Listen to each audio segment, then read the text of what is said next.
Hey everybody, welcome to our post show where we can sit down, we can analyze, we can talk through, and we can discuss what we just experienced in our service. This is always a good time to be able to do this, right? You guys like doing this? Darren's all comfortable. Yeah, I got my feet up today. Yeah. It's okay. I think it's a good day. I mean, I got my coffee. We're just a few days past Christmas. I think we're all letting that Christmas food kind of just settle. Anybody eat too much? I did better this year. Yeah? I specifically tried not to eat as much as I typically do. But I had to literally throw like half of a pie away because I would have just What kind of pie? chocolate cream pie. It was so good. We bought it from Sam's Club.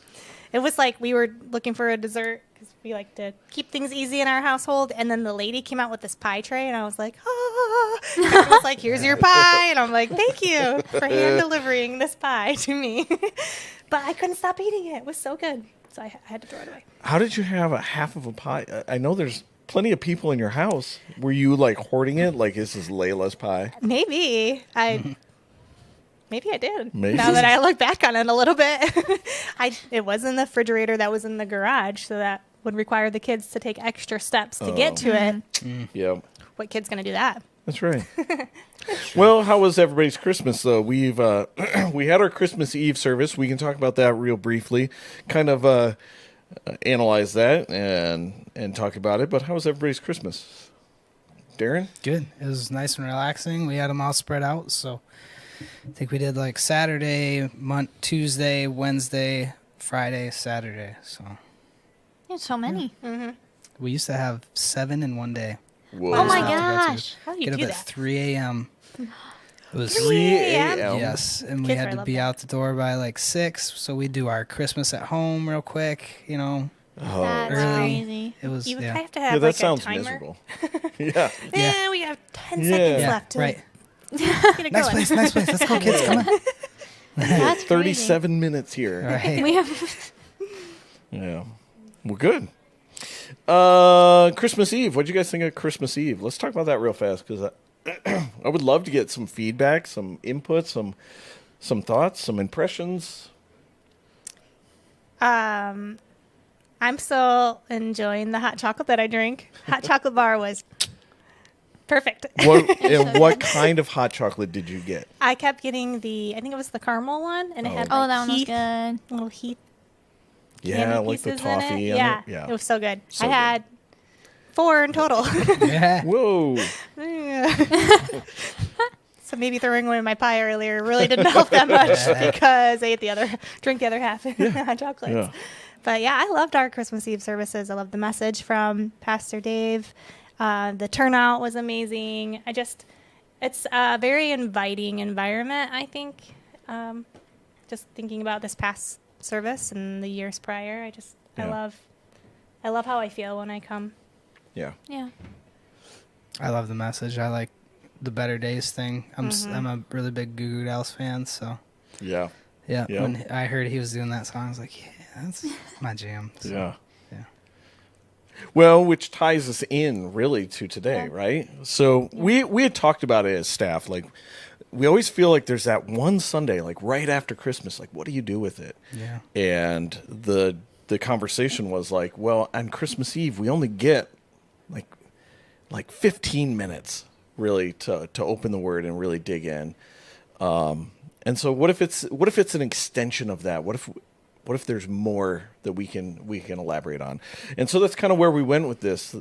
We continued on the Better Days theme into this Sunday morning. So what were you guys' thoughts? What impressions or what were some of the highlights that you had from the messages today? I think this was my favorite one of the sermon series. It's like 5 weeks or whatever.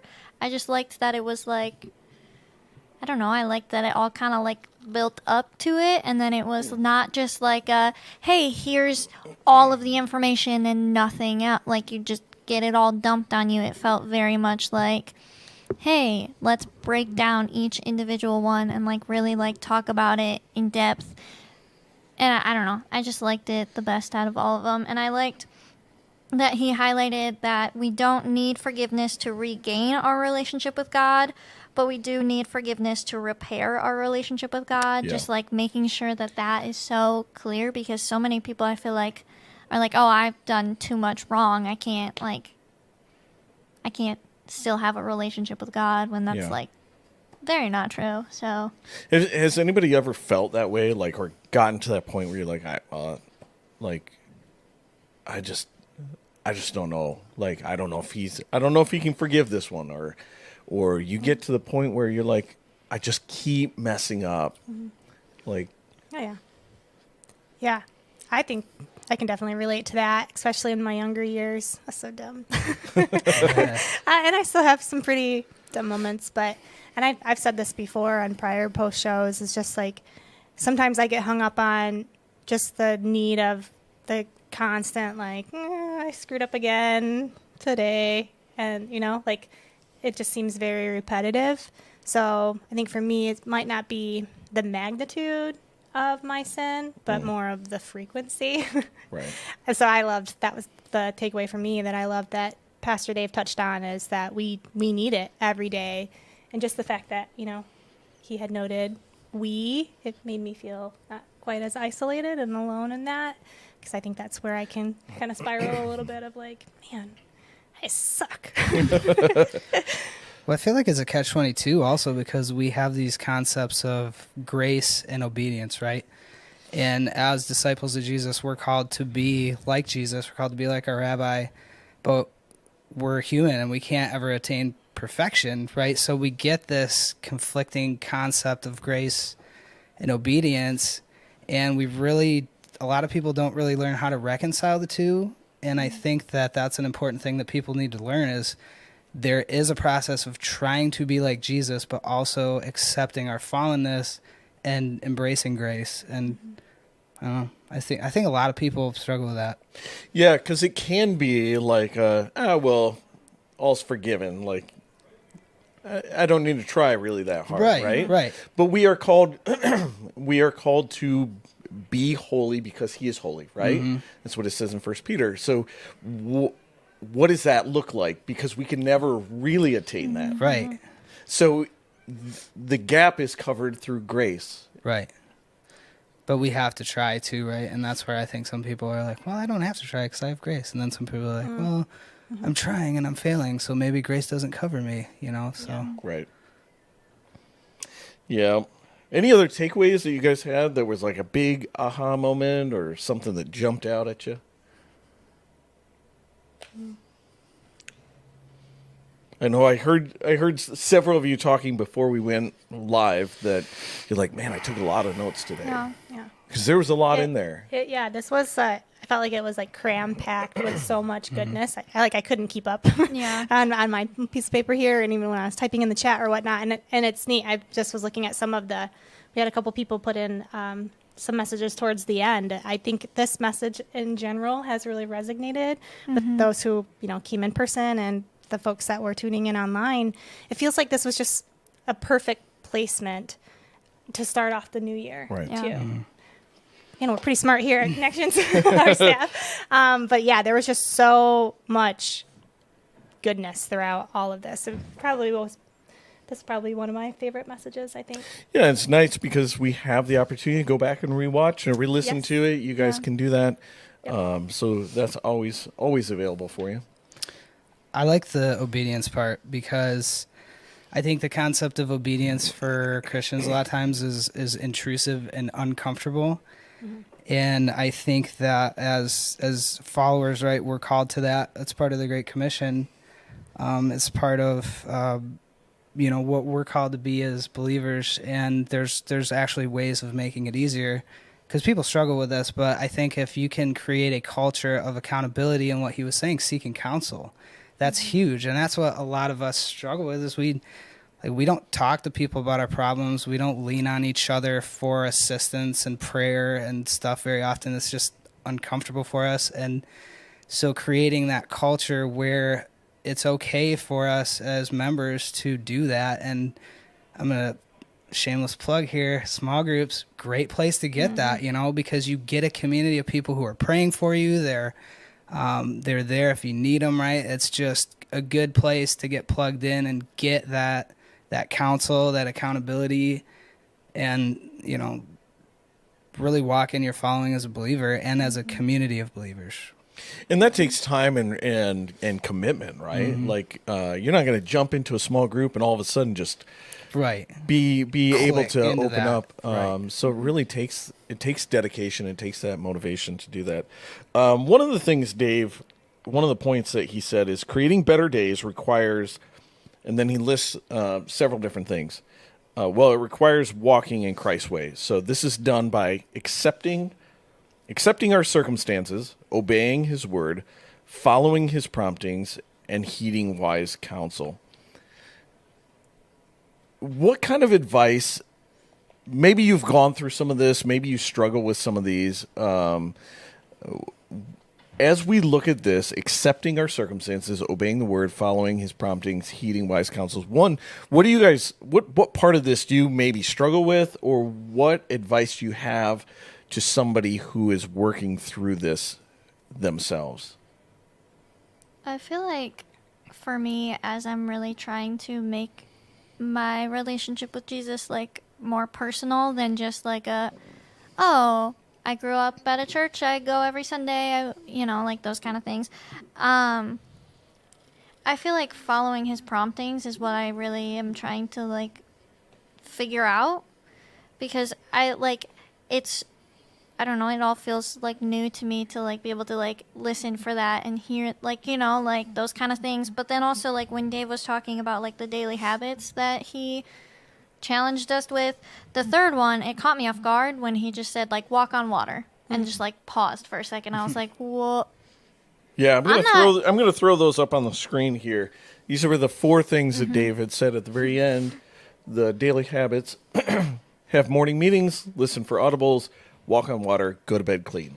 Yeah, and it caught me off guard because I was like, well, I can't do that. I can walk through a puddle, and that's about it. If it's frozen, you can. True. Yeah.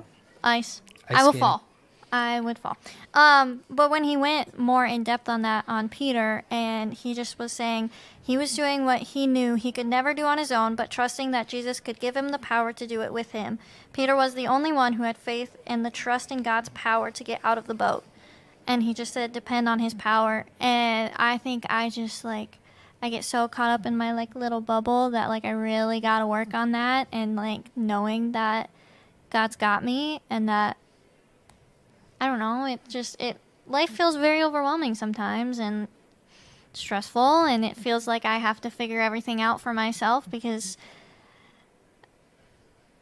I don't know what else like I'm doing. I'm 21 years old. I don't have my life together I have my life like 5% together. And so it's just like I think especially this like coming year, it was like a great way to be like, okay, like this is what you can work on, and try to like get help from people that like surround myself with the people that can help me work on it, because Heeding wise counsel. yes, Yeah. heating is a crazy word. Yeah. I don't know, it just caught me off guard also. What do you guys think about these the challenges that Dave laid out for us? These 4 different things. Which one of these do you need to maybe focus in on and tighten up a little, or completely add to your routine? I think I would say listening for audibles, because a lot of times I think that I kind of select my own audibles and I don't really listen to God's direction. I'll just see an opening and be like, hey, that's the way I need to go because it's open. But I don't really take time to pray and think about it and ask God, hey, is this really what I'm supposed to be doing? And, that's one thing I think I'm going to work on this year, a little prayer and fasting. Yeah, that's good. Yeah. What about you? Yeah, I feel like I have room for improvement in all of these areas, but I too had this similar thought of like walk on water. Well, not gonna be able to check that one off. I liked, I like this concept here because it really, to me, the takeaway was depending on God's power. And as I've mentioned many times, like I like to take control over everything, especially as it pertains to me and my family and, those around me. It's just kind of this bad habit that I have. So just really trying to take a step back and listening, for audibles, listening to God, listening to the Holy Spirit, and, just trying to let him lead my life, and the things I do and the conversations I have with people. And Right. yeah, and then the other thing I would say, just for your question before, I think for me it can get very overwhelming sometimes, especially when Dave summarizes certain things. I'm like, okay, I gotta do this, right? Maybe it's just the series of commas. I'm like, oh, that just seems like a lot. I would just encourage folks to not get caught up in the motions or the all of the instructions per se, and just marinate on the goodness, because if it doesn't have to be so,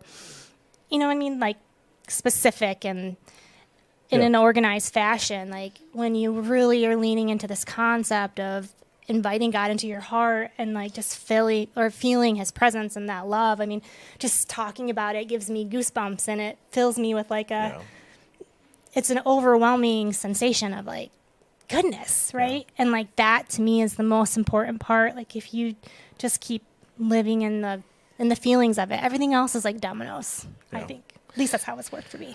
Well, we're gonna have to wrap it up because we got to get back onto stage to start the next service. But here's what I would suggest everybody do: is take those 4 points, start integrating them into your life, and see what God does for you. Thank you for joining us this week. We hope to see you back next time. Check us out online.